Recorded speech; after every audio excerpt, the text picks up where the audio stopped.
France से Rafale deal हुई लड़ाकू विमान खरीदने की, उसमें भ्रष्टाचार की बात, दो सरकारों के बीच में हुई डील में भ्रष्टाचार की बात राहुल गांधी ही कर सकते हैं।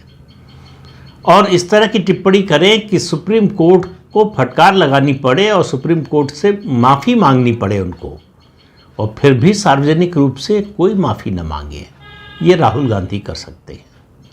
पिछले कुछ सालों से उनका एक नया शौक इसमें जुड़ा है, और वो है कि विदेश जाओ और वहाँ से झूठ बोलो, और ये सिलसिला लगातार चल रहा है।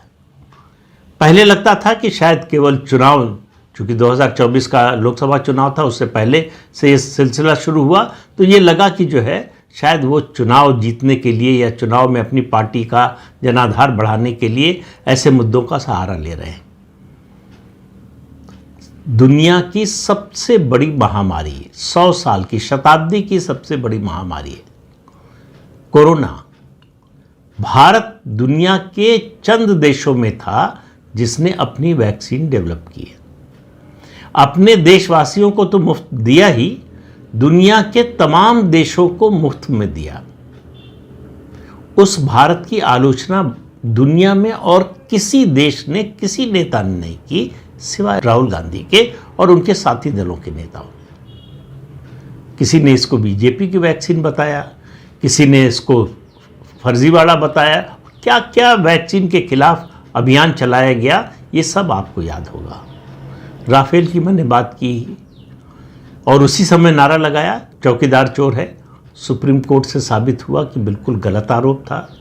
संसद में जो तथ्य दिए गए सरकार की ओर से, उससे साबित हुआ कि गलत है। और फिर जो जनादेश आया उसने भी कहा कि लोगों ने भरोसा नहीं किया राहुल गांधी की बात पर, लेकिन राहुल गांधी को कोई फर्क नहीं पड़ता।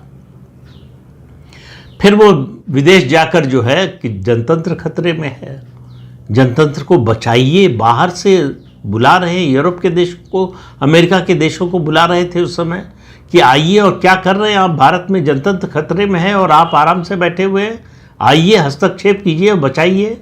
कोई बचाने नहीं आया। जो बचाने आए वो खुद ही चले गए।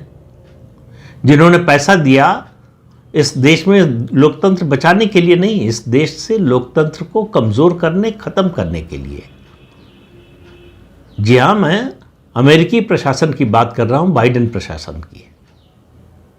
उस समय जो डीप स्टेट था, CIA था, और बाइडेन प्रशासन और उनकी पार्टी डेमोक्रेटिक पार्टी,